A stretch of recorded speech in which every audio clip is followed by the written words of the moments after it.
Guys, welcome to my channel. If you're new, my name is Din and I'm going to show you how to prepare your ingredients, mix the spices and then cook the dish.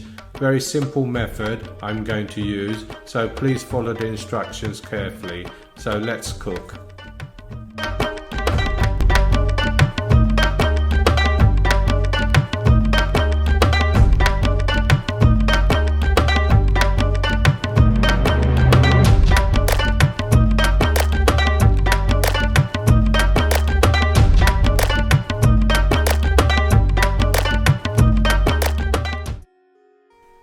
Hi guys, welcome back to my channel, and today I'm going to show you how to make this delicious parathas, one of my favorite breads, would you believe. And with it I'm going to show you as well a small clip of how to make my vegetable bhaji or aloo gobi or vegetable niramish, whatever you want to call it. It's very simple. We're only going to use a few spices and one powder, and the powder being turmeric. So in a frying pan we are adding fenugreek seed, onion seed, which is kalinjir or nigella seeds, and also some cumin seeds. Now we're going to just let that heat up in the frying pan until the oils are released a little bit. Then we're going to put in some oil. I'm using olive oil here. You can use any vegetable oil you wish. As you can see, I've just put in some hing, which is made from root and herbs, part of the carrot family I think it is, but I'm not going to put any garlic, so this will compensate that. So in goes the onions and also fresh green chilies. That's the only heat I'm going to have because I don't want the breakfast to be too hot in the morning. I'm adding some salt to release these water in the onions, and we're going to let that soften with some tomatoes. This doesn't take long, start from finish. I think it took me about 9 minutes to prepare and put everything in the frying pan, and then basically what I'm going to do is just let it steam for about 15 minutes and it's done. You've got yourself a delicious vegetable dish to go with the parathas. Now as you can see, you have to make sure you have a nice tight fitting lid. These are nice frying pans I invested in, and I can't believe how good they are. They're non-stick, no toxic coating, so very healthy, and they're made of stainless steel, but I'm not sure what the pattern is inside, how it's created, but nothing sticks to it. It's amazing. And one advantage, they come with a lifetime guarantee, would you believe? So I had to invest in one of these frying pans. I have two now, and a set of bowls from the same company. If you're interested in purchasing these, let me know. I'll send you the link. Anyway, get on to my vegetable dish. As you can see, it's all softening down very well. Now I'm going to put in the turmeric. That's about a teaspoon and a half gone in, turmeric. As you know, turmeric is a very healthy spice as well, antibacterial they say, and you can't go wrong. This vegetable dish is very healthy, and to go with it is my paratha. So some of you may think that paratha quite greasy, but believe me, once you see how I make my parathas, it's not greasy at all, because there is a method behind my madness, and I'm going to show you how.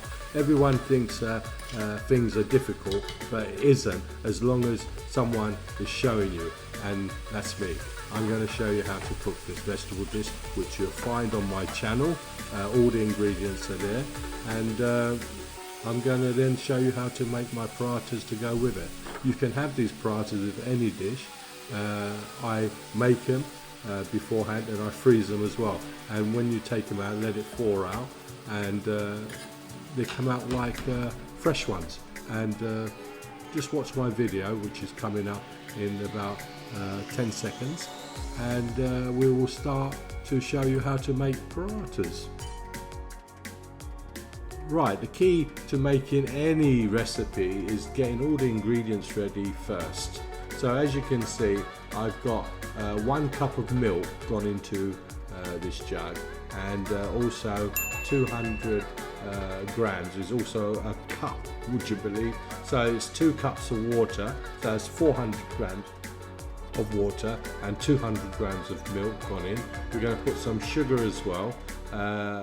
As I said, you find the ingredients at the front of this video. Just stop it, write it all down, and then we're ready to go. I've just added the salt, so now we're going to add an egg. I'd rather add an egg into the bowl because it's much easier to mix up and get it ready to add the wet ingredients. Now remember to give the milk a good stir, because remember the salt and the sugar is in there and we want it all mixed up well before we pour it out. So give that all a good mix, and we'll be ready to add our flour. Right, here goes all the rest of the milk, and give that another mix. Make sure everything's incorporated nicely.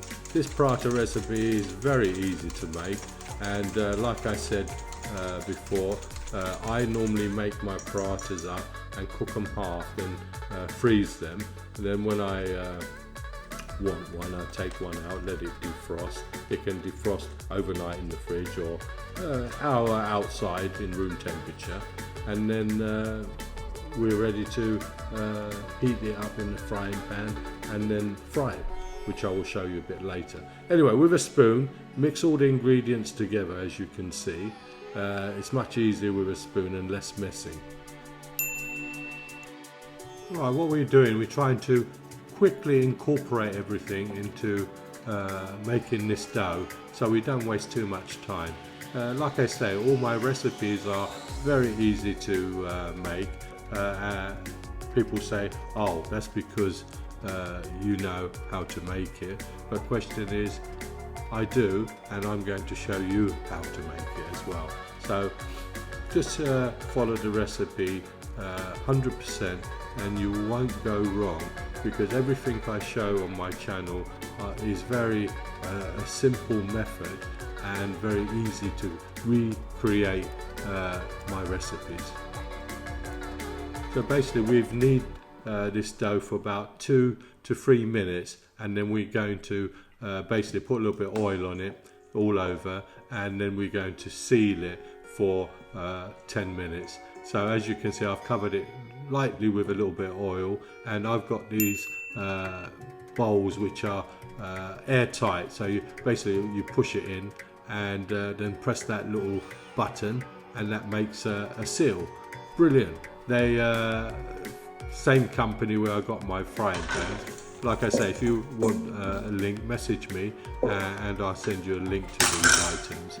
Anyway, as you can see, now the dough is rested for 10 minutes, and what we're going to do is start making our dough balls all the similar size. So these are roughly just over 200 grams, and I like all my parathas to be the same size, so I measure it out. As you can see, I can get 8 balls out of this, which is 211 grams each, and so we do this first before we start making our parathas. Once we get them all ready, then what we're going to do is, again, we're going to cover them with a damp cloth this time, so that the balls don't dry, for another basically 10 minutes.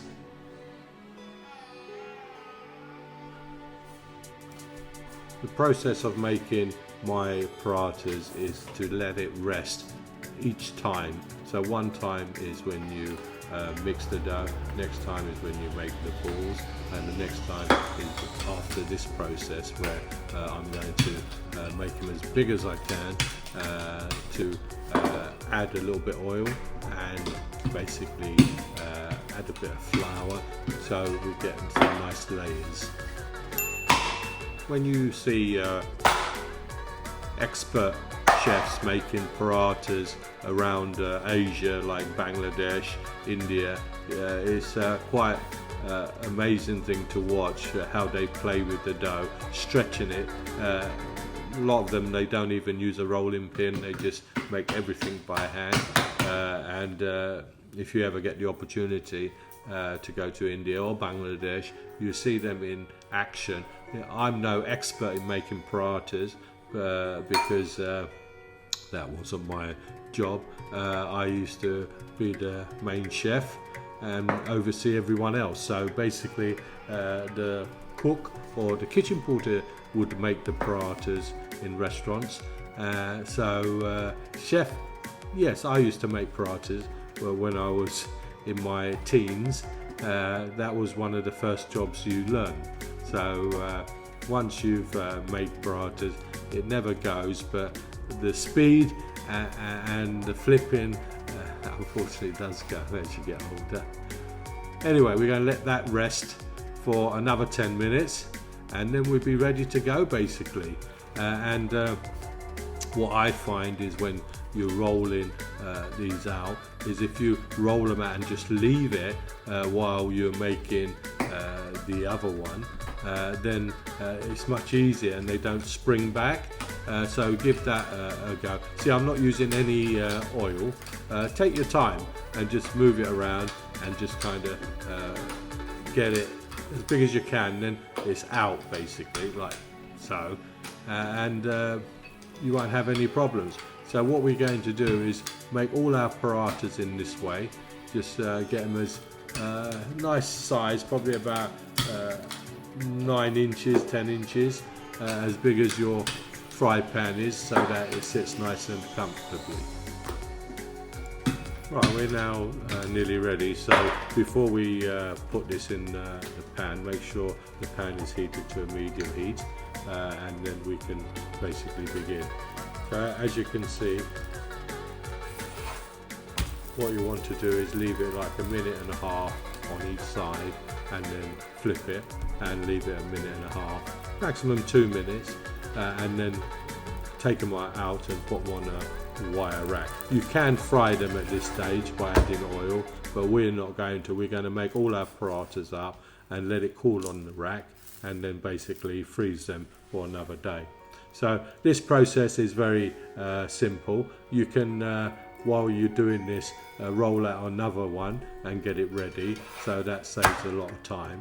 And then when you're ready to eat a paratha the next day, this is the process that we do. We first heat the paratha up in the frying pan, same again, about 1 minute or so on each side, so it's nice and hot, and then we basically put oil, probably quite a bit of oil, because what we want to do, we don't want the paratha soaking up the oil, where sometimes that is which makes the paratha greasy. As you can see, I've heated one of the parathas up first and left that on the side. Then we're going to put oil. As you can see, there's quite a lot of oil there, and what this does, it just kind of a little bit like deep frying, so this way it doesn't soak up the oil. Make sure the temperature is nice and hot, but not too hot, because we want it to crisp up on the sides as well. So just keep turning it around and then flip it until the paratha looks nice and golden. As you can see, this is looking good, and this is nearly ready. So this is how I make my paratha. I want you to try it and let me know in the comments what you think. And remember, if you haven't subscribed to my channel, please subscribe. Tell all your friends so that everyone can enjoy my recipes. And look, don't these parathas look lovely? And I'm going to have it for my breakfast as well. So goodbye, and I'll see you soon.